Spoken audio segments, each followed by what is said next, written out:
Good morning, everyone. Last night we had an Encompass event, and the speaker said the following. The word FAIL, F-A-I-L, is an acronym, and it stands for First Attempt in Learning. Failure is part of our growth. This week's Torah portion begins with the story of Aaron the high priest being commanded to kindle the menorah each and every day, the candelabra in the temple.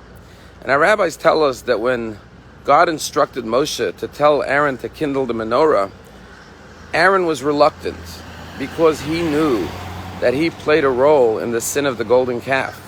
He was the leader when Moses went to receive the Torah and facilitated the creation of the golden calf. And he felt, I'm not worthy, I'm not deserving. And Moshe Rabbeinu had to nudge and encourage his brother to go kindle the menorah. And the words that the rabbi say is that he said to his brother Aaron, don't think that your participation in the golden calf disqualifies you from kindling the menorah as the high priest. On the contrary, lakach nivcharta, that's precisely why you were chosen. And the question is, what does it mean, that's why you were chosen? And the answer perhaps is that it is through our failures that we gain a depth and a perspective and a humility that serves as a life lesson.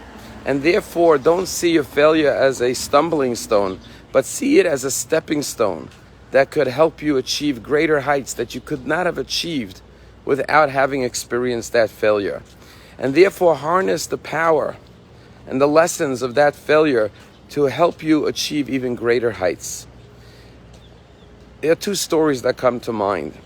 One story is the Chafetz asked a certain man to go serve as a rabbi in a community.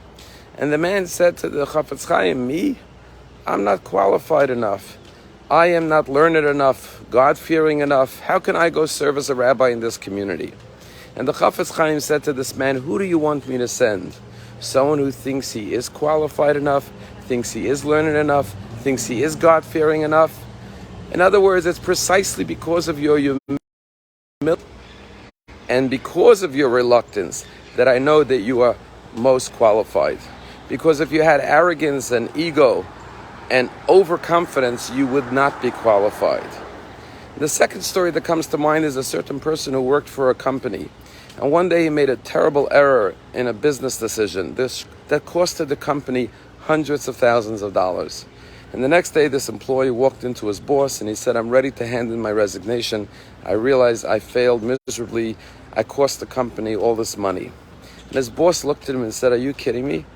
Now you want to fail? We just invested a few $100,000 in your education. You are more valuable to us now than you ever were before. And so when you fail or you have self-doubt, don't let it discourage